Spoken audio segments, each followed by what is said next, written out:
Hello, everybody. Welcome to our weekly Lunch and Learn. I'm so excited about today. Got something going on with my computer.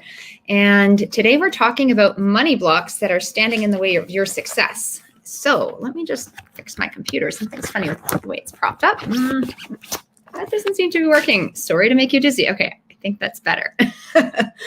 All right. So welcome to our weekly Lunch and Learn. Today we are talking about sneaky money blocks standing in the way of your desires. So if you are feeling frustrated with money, if you're like, I keep doing the things I think I should be doing, yet I don't seem to be getting ahead, or I have mixed feelings with money, right? I want more money, and then part of me doesn't feel very deserving. I know I have the potential to do something, and no matter how far I go and no matter how far ahead I get, there's like something else that keeps coming up. Life keeps getting in the way, and it just keeps taking the money away and away and away. And you just have these conversations going in your head, and they're conflicting. And then you wonder if you'll ever catch up, right? If you're raising your hand right now, if you see this in your life, in any part of your life, then this is for you, because we often have money blocks that stand in our way of success. And sometimes these are really obvious. Sometimes these are really sneaky. And so what I want to talk to you about is some of the things that you may not have considered when it comes to money and your relationship with it. And I think relationships with money are key. So I want to know where you're coming in from. If you are tuning in by replay, I type in replay in the chat. And if it's your first time here, type in first time in the chat. So just let me know in the chat where you're coming in from, where you're joining me from today. And also if you have any questions about money blocks, okay? If you have any questions in particular, I would love to answer them live for you here today, because I know we've had a lot of people interested. Some are live on the call. Others are like, I can't make it today, but they really wanted to tune in. Okay, so if you do have any questions, let me know, and we are happy to answer them. So some of you do know me, some of you don't. And for those of you that are new, I'm Larissa McCouch, and I'm a trainer. I'm a master results coach and author, and also CEO of Abundance Academy. And I lead highly successful and motivated people through mental barriers and into unstoppable confidence, authenticity, and total empowerment. Now, I don't work by myself. I've got an awesome team. We like to rock the boat. We like to shake things up, and we like to stretch you beyond your comfort zone so that you can radically transform your life, really take those quantum leaps, and ultimately claim your future, because you really do deserve it. So we've got Michael, Tamara from Saskatoon, Leslie, yay, here live. I know you tune into all our replays, so thank you for joining us live. Tamara from Saskatoon, amazing. And a few other people I don't see the names of. So welcome to those of you that are joining us today. All right. So when I think about money, when I was really thinking about painting my picture of money, I've had a lot of different relationships with money in my past. Now, when I grew up, I had a lot of guilt and discomfort when it came to money. So we used to buy everything on discount or secondhand, or like we wouldn't really ever walk into those fancy stores and even look at things that were expensive, right? When we go to the mall, we'd look at certain stores, and other ones we wouldn't even consider walking into, because those weren't our kinds of stores, or things were just too expensive. And we grew up in a middle-class household. Like it's not like we didn't have any money. We did have money. We just had this mentality that we had to get everything for the absolute lowest price, and by the least expensive thing or the cheapest thing we could afford. The things we were allowed to invest in were education, a good house, and a good car. Like those are things that we needed: good education, a house, and a car, and maybe a good suit and a set of dress clothes. So those are the things I was conditioned to. Like, tell me if you can relate to that. That's how I was conditioned to grow up. And so even when I think of my grandma, she had two suits. She had a blue one and a red one, and they both had plastic on top of them in her closet. They were really good quality. She invested in them, and they were her suits for 30 years prior to her passing. Even her sofa, she had a sofa that must have been 30 or even 60 years old. I don't know how old it was, but it was literally in mint condition because it still had the plastic on it, like around the bottom. It had the plastic on most of the sofa, and it was also covered by towels so we wouldn't get it dirty. And it wasn't just when we weren't around as kids, it was when she was home as well. And so there was always this guilt for wasting money on frivolous things. And it wasn't ever really joyful to buy things. And if I ever even thought about, not even if I ever bought something that was expensive, like I didn't even consider buying it. If I ever thought about buying something, I would even have this intense sense of guilt. And so that led to me buying good quality things that I would never, ever, ever give up. It got to a bit of a hoarding mentality, right? You buy things and you keep them for life. So for example, when I grew up, I hired an image consultant in my more recent life.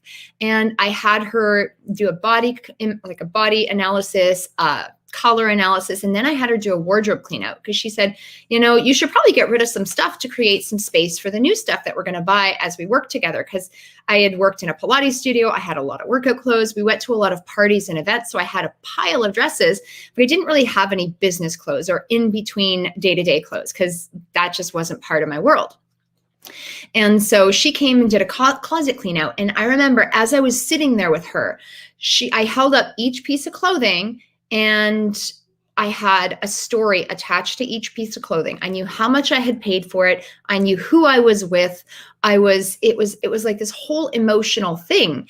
And most of them that were like, wow, this was on sale. And I could remember all the details and even some of the more expensive things, the discomfort of buying them, and some of the least expensive things, the pride in getting it for $5 or $15 or $50.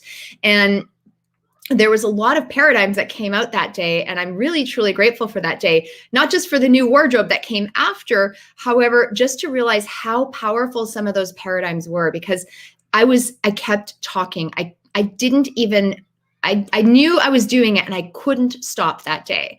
And it just kept pouring out. And it was almost like this intense therapeutic session, which really helped me understand this picture of my world. So one of my biggest simple money breakthroughs actually came later when working with her. So we did the closet clean out. That was a big breakthrough in and of itself because it really showed me some of the stories I was saying, and I was saying them out loud and she was listening and we were laughing the whole time. We're like, this is totally ridiculous. And it just kept coming out and coming out and coming out. Now, the next breakthrough came when we went shopping together. And she took me out a couple times. And one of these times she took me to Nordstrom. And Nordstrom is not the kind of place I had ever been used to shopping at, right? The department store, we didn't do department stores like that, right? It was always the discount bins or maybe a Winners just to comb the shelves for something on sale. And so she took me to Nordstrom and she said, you're in this business and you want to really project the elegance, right? You are looking to step up in your image. And so this is where we're going to go. I said, okay, I'm coachable, right? First thing, I was coachable. I listened to everything she said. And so she said, you're not going to like everything. You're going to love other things. We're going to work together and I'm going to really stretch you beyond your comfort zone. And she did. There were some things I was so scared of trying on, and there were other things that were just gorgeous. And other times she had to really educate me along the process. But when I walked in that room, everything was just so beautiful, so pristine. I felt like a total princess. It was all laid out for me. And she worked with the staff at the department store to really hand select the things that were a good fit for who I was and the new world I was choosing to step into. And it was a bit of a scary experience. And some of the things I looked at and I'm like, okay, this I could do. And other things, I looked at the price tags. I was like, whoa, okay, I've never paid this much for something, especially without serious consideration.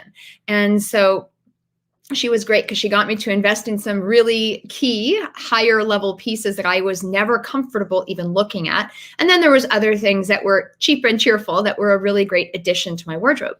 And so that day really raised my vibration. I didn't put it on hold and come back. I was like, okay, I've asked her to help me. I'm going to put full faith in her. And that day was the first day I bought things. I don't think anything was on sale that way. So that was the first day I bought a lot of clothes that were not inexpensive at full price. And I walked out of there with bags and garment bags full of clothing that just looked beautiful and absolutely set me up for a whole different trajectory. I felt like a supermodel. I felt like a rock star. It was incredible.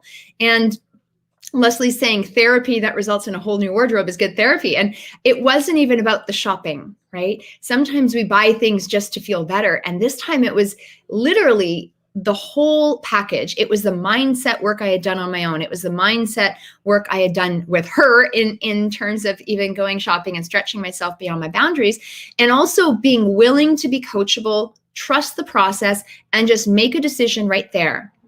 I didn't go trying to find a cheaper alternative. I just made the decision. I'm like, yes, this will serve me. This will not. And I felt absolutely incredible. And so that was a really huge shift for me, because that was not what I was used to doing. It was so out of my comfort zone.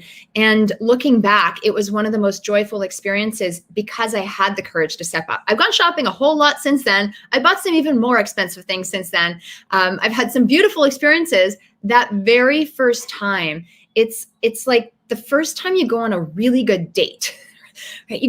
Not just date, but like a really good date where you just feel absolutely incredible. You feel beautiful. You feel like everyone's looking at you. You feel completely and totally loved and paid attention to, and you just feel really, really special. It's that kind of memorable experience. And I was fortunate that I was able to allow money to buy it. And I was not just able to financially afford to buy it, but in my mind, because I know my old self wouldn't have allowed that experience. And so I think there are times and opportunities in your life that do come up that you don't know where they come from. And do you have to go get a full wardrobe makeover? No, you don't have to do that. However, when you allow yourself to start stepping out of your comfort zone and really looking at where your belief system came from, you're going to start realizing that you can make the choices to empower yourself. So why did I share this with you? Why am I even sharing these stories with you? Well, people share their beliefs with you based on their experience. They love those closest to you. They absolutely love you. They want the best for you, and they do everything in their power to keep you safe. And they're going to give you their opinion of what you should do or what they think is best for you based on their prior experience, and also based on where you are today and the circumstances that surround you now. So if you like the circumstances that you're in, if you like the amount of money you're earning, if you like your current situation in living, if you like your ability to travel and have flexibility and, let's say, economic power, not just financial freedom. I like the word economic power. One of my friends recently said, let's get rid of the idea of financial freedom. Let's get into economic power, right? That's a very empowering place to be. If you really do, if you are happy with where you're at, great, then you may not need to listen to this. However, if you feel like there are little traps that are preventing you from stepping up your income, often those closest to you they've planted seeds in your mind and helped you prevent yourself from stepping up to the next level. It's like crabs in a bucket. They will pull you down in order to keep you safe, because where you are now, they do know how to keep you safe with where you are now today. However, where you want to go is not something that they may understand, and they may not have the experience. It's likely they don't have the experience with. And they're going to do everything in their power to help you based on what they know. Now, if your friends, if your family, if the people you spend time with are broke, I would suggest and you want to be wealthy or you want to have a better mindset, I would suggest you start listening to and adopting the philosophies of people that have done it and have been there before. Now, one of the first seminars I found myself in that's really directly related to money is T. Harv Eker's Secrets of the Millionaire Mind. So this is his book, Secrets of the Millionaire Mind. His seminar was Millionaire Mind Intensive. And I have the CD set, that I think 18 or 20 disc set that I listened to. My mom and my stepdad, they went to this seminar about 25 years ago, and they brought the CDs back. They paid a couple $1,000s for them. And I remember I listened to them and listened to them and listened to them over and over again. Finally, one day I found myself in his actual seminar. I could probably recite most of it because I'd listened to those CDs so many times. And the things he talked about, even though I'd heard it on the CDs before, I transcribed the CDs before, I was in his seminar. Oh, okay. Well, we're going to just take a quick break. My son's show, he's home with me, has taken a break. Hang on real quick.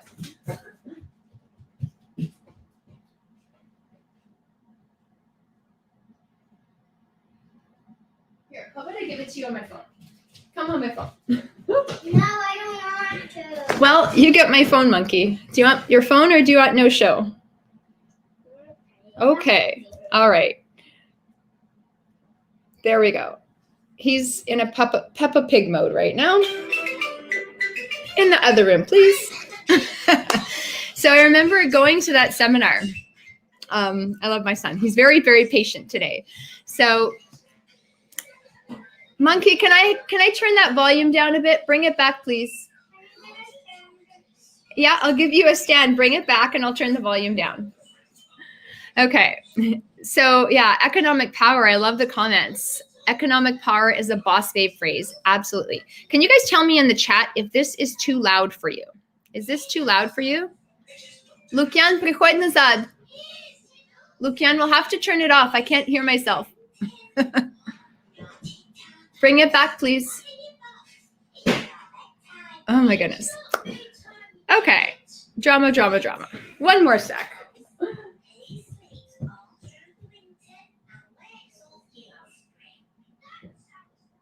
There we go. Okay. All right. Okay. Thanks for hanging in there. So I was talking about Harv Eker's seminar, his Millionaire Mind Intensive. And I remember actually going to the very first live seminar that I had been to. And it was so powerful because there was thousands of people in the audience. I could literally recite most of the lines. Yet when I was there, it was like he was speaking to me in a completely different way. I think the power of recordings is really incredible. And the power of live humans and the power of actual experience is even more impactful. Like just the power and vibration of people is huge. And I remember he really introduced me to the idea of a blueprint and conditioning. And this is something I've later learned to study in depth in many different ways. And it was just fascinating to me. And I wanted to keep studying it and studying it and studying it. And it not only enhanced my fascination of how money worked and what my blueprint for money was, but also for how people thought and what their conditioning was in life. Okay. So when it comes to money and some of these sneaky things that come up in life, I'm going to present a couple of ideas that might flip it a little bit differently for you. And I want you to really think about this from a whole new perspective. So first of all, realize that everything you believe is true. Everything you believe is true. Now, a belief is a thought that you just keep thinking. And so often the beliefs we have are deeply rooted at many levels of depth. So some are a little higher up on the surface and they're easy to just clean up. Others are deeper and deeper and deeper and deeper and deeper. So some are more hardwired than others. And many of the beliefs that you've acquired by money have come from, like I said, family, friends, those you grew up with. And those have all created this blueprint for wealth that essentially acts like a thermostat. And it'll pull you back to whatever level you're at. Whatever you set a thermostat at, that's going to be the level that your mindset is at.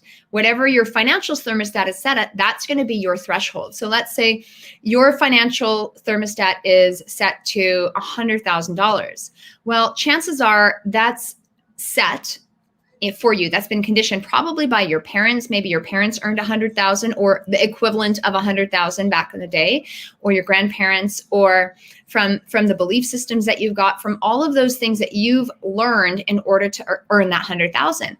Now, in order to cross that threshold, you're going to have to actually create a blueprint of what is possible for you. You can't cross to the next threshold with the same belief system and the same ideas, the same thoughts, the same feelings, and the same actions that led you to your current predictable results. You're actually going to have to change your mode of operation. Now, so often, I love it because when people do this mindset work, they're like, well, I'm going to jump in and I'm going to do this work when I cross the next financial threshold.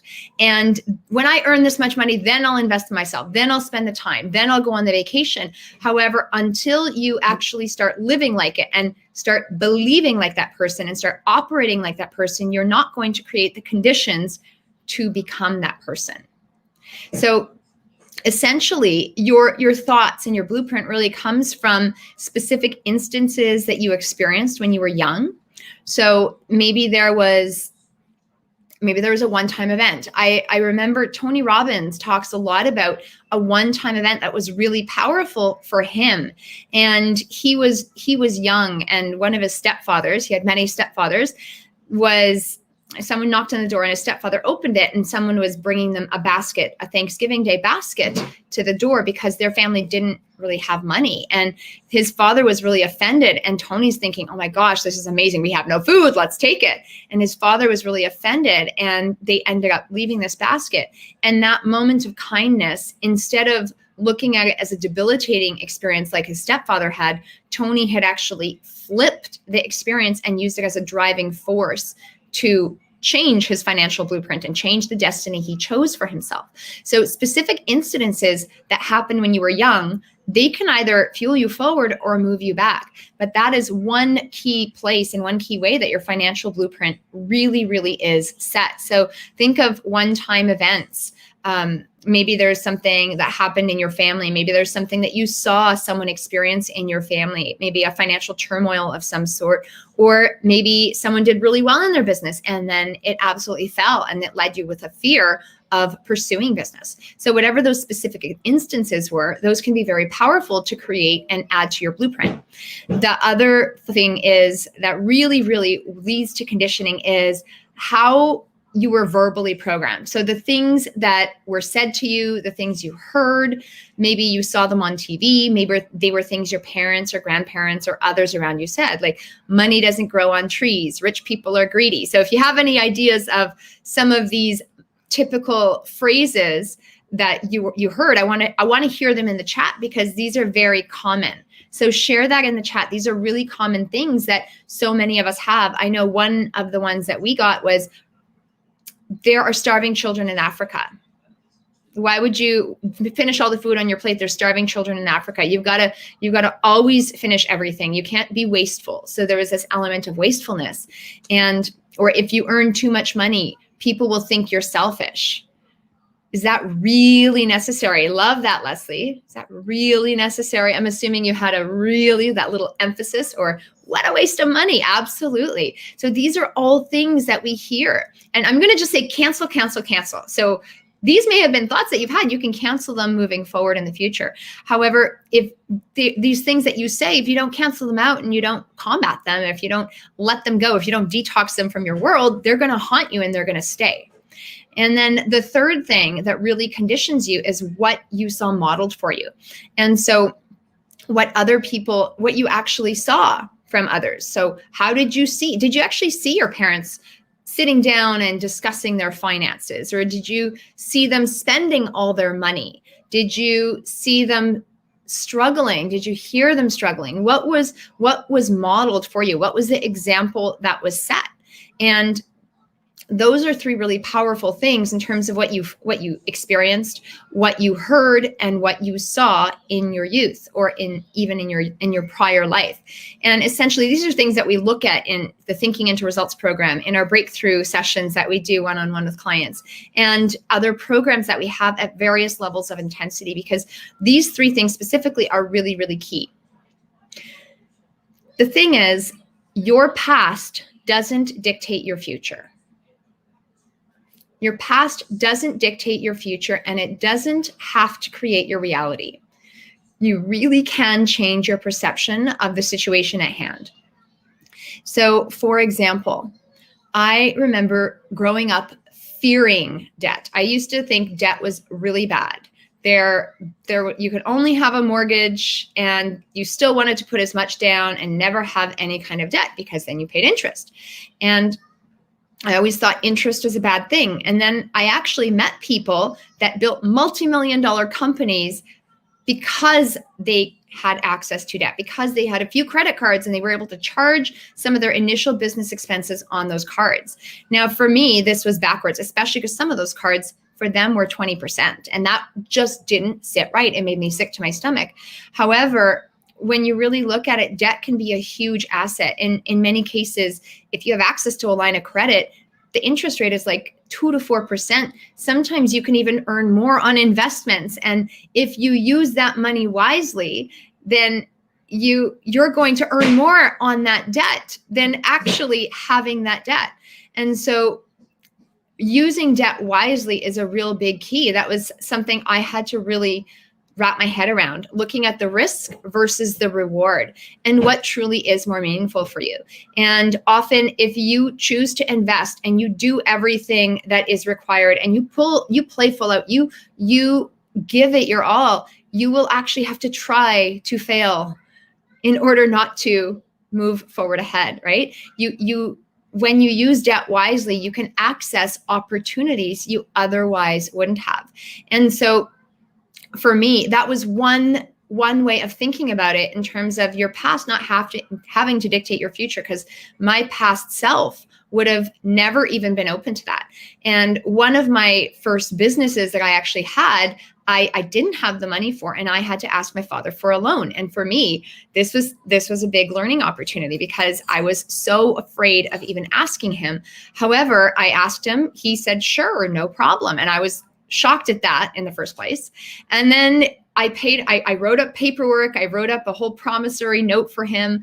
We didn't secure it with anything because he didn't seem to care. However, I wanted to make it official. I wanted to pay him back. I had every intention of paying him back. I think I paid him back in full a couple months later than I had anticipated. But I remember handing him a check for the full amount, and he laughed. He's like, what is this? Like, oh. And I showed him the promissory note. He's like, oh, that, I didn't actually expect to get that back.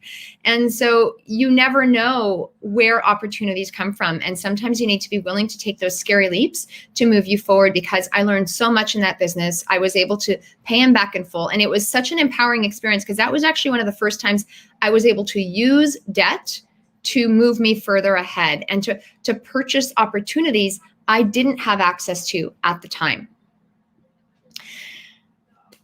Now, one final thought segment on this. This is a little bit longer than I had anticipated, but I think it's really, really juicy, and I hope it's really, really helpful for you guys.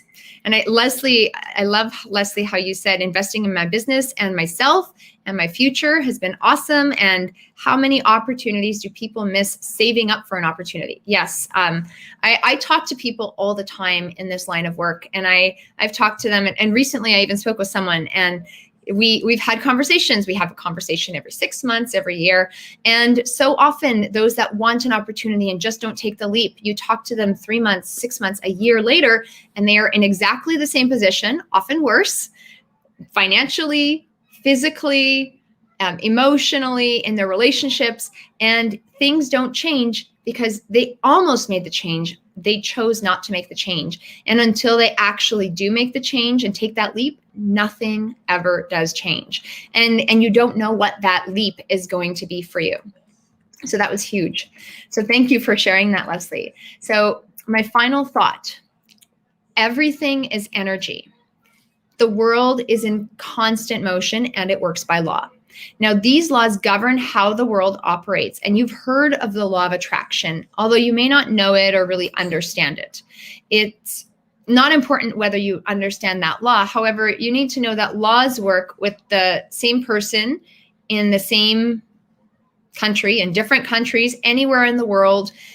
They work with different people everywhere in the world. It's just like gravity. So for example, if I take my lip gloss and I drop it, if I drop it in Canada, it will drop in New Zealand, it will drop in Asia, it will drop in South America. So it doesn't matter what the actual item is. If you drop it, gravity will allow it to fall unless you're in outer space. And then there's different rules to play by.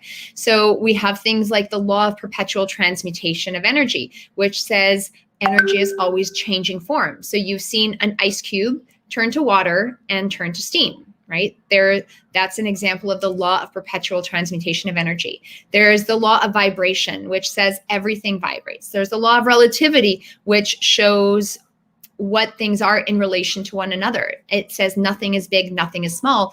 Only your thinking makes it so. So there's many, many laws. These are just a few of them and a few examples, and you've got to understand them. So you really need to work by law. And we live in a world of cause and effect, and money is actually the result.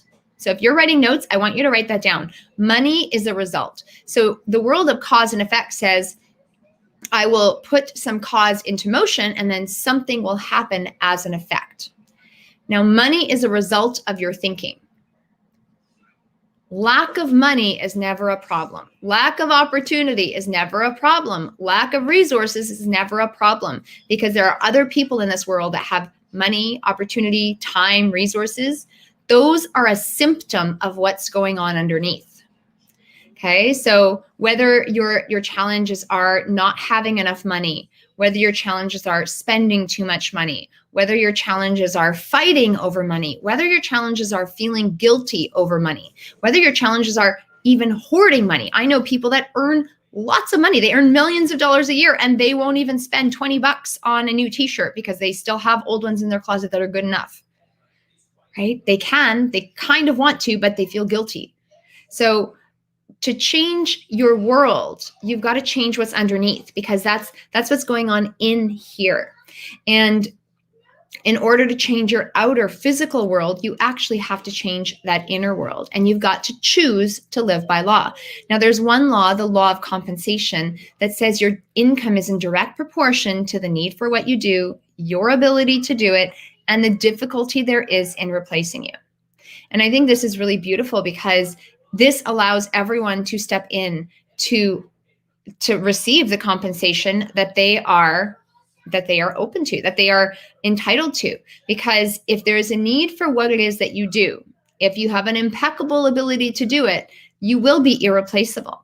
Now, the thing is, sometimes we may not be earning enough money. Well, maybe there isn't actually a need for what we do. Do people actually want what you are offering as a service? Do people have a need for it? Will they pay for it? Your ability to do it. How good are you? Right? If there's people in the world that are willing to pay for the kind of service you offer and you're not succeeding, that means you need to get better. You're just not good enough yet. It doesn't mean you're never going to be good enough. It just means you're not good enough yet. You are lacking some kind of skill. You are lacking some kind of strategy, right? Skill, strategy. I didn't say talent, because those are things that you need in order to move ahead. So those are two really key words. And as soon as you increase your ability to do whatever it is that you're doing, and that might be through skills, through resources, through strategies, then you will be irreplaceable. You will be absolutely irreplaceable. And that is when your income will be high. That's when your income will go up. And so there are essentially two things that you need to do as you go through this. And these are things that we work on in all of our programming. And the first step is mental detox. Right? You've got to clear the garbage. You've got to clear the path and start to shift your belief system so you can move forward with clarity. If you have, right, you have a bunch of weeds or a bunch of mess right in front of you and you can't even see in front of you, how do you expect to move forward? You can't see it. So you've got to clear the mind. You've got to prune the mind of the negative thinking, of the negative conditioning that you've had. Okay, you've got to get the bad stuff out before you put the good stuff in. So you've got to clear the path so you have the ability to move forward in life. That's step one. We do this through, like I said, all the work that we do. If you want to expedite that process, that would be a breakthrough session. That's where you can expedite that mental clearing and do it within a month. Okay, that's when you do the mental detox within a month. Otherwise, it just takes a little longer. You can still do it yourself. Ultimately, you want to learn how to do the mental clearing yourself so you can catch yourself. It's like once you've weeded the garden, you can just keep weeding it a little bit at a time, and then you don't need to do it as big anymore. Okay, then the part two, second step, is recondition yourself for success. You want to recondition yourself to success. You want to make sure you're congruent, you're giving aligned messages to the universe. And I see a lot of people say, I want to double my income or I want to earn $1 million, yet they're not willing to invest a few $1,000s into themselves in order to learn how to do that. Like, that's a mismatch. I want to earn $1 million, but I'm not willing to invest a few thousand. That's a mismatch. You're saying the wrong messages through your mouth and your belief system isn't there. Because if your belief system was there, you'd find a way to make it happen. Doesn't mean it's going to always be easy to do that. However, you want to start matching your actions to the level of thinking you desire. Okay, so your income, it can and will only grow to the extent that you do. That's something Harbecker says. Your income can and will grow only to the extent that you do. And the most important part of wealth creation isn't strategy, it's actually mindset. Bob Proctor says it's 95% mindset, 5% strategy. Robert Russell says it's 99% mindset, 1% strategy. Whichever way it is, mindset's way more important. So you've got to clear the clutter so you can get the clarity, and then reinstall, rebuild your belief system in a beautiful way. Now, there's many ways to do that. If you're curious to learn how to do that, then you can reach out to myself or my team, or perhaps we'll do a live on that moving forward in another month. Just reach out to our team and ask for that. And I think a couple of ways that we do that, like teeny tiny ways, they all fit within a system, right? We have a checklist, we have a method of operation. We really do elevate ourselves through things like affirmations, through things like conditioning yourself with powerful resources, through the power of accountability, through the power of really intelligent coaching and asking really good questions and asking yourself really good questions. And even through something like self-hypnosis. Hypnosis is one of the most powerful ways and fastest ways to get right into your unconscious mind to make rapid change very, very fast. So we actually are putting on a self-hypnosis workshop. If you guys are interested, just put a comment in the chat and we can get more info to you. It's just being prepared this week. So it will be running Friday, August 20th during the day. So if that's of interest to you, then reach out to me and my team and we will get more information to you. So thank you guys for tuning in. Thank you guys for joining me. I hope you are looking at some of the blocks that you've had with money in a different way, because these blocks have stuck in, they've snuck in from all different parts of life. And you really do truly have the power to unleash your magnificence, to unleash your success, and live the life that you absolutely desire. I remember going to this first seminar. I was uncomfortable with so many things that they said, and I was craving it so bad. And I have studied this work like a scientist in order to help recondition my mind, because that was one of my very first times that I realized I actually had the power to choose. And you have the power to choose, whether it's through self-hypnosis, whether it's through thinking into results, whether it's through a breakthrough, whether it's through anything else that you desire or any other means, you have the power to choose. And I want you to make a good choice. I want you to make a beautiful choice. And then I want you to play full out. And don't let those sneaky money blocks get in your way. Stand up, stand tall, get up, and get going. Bye for now.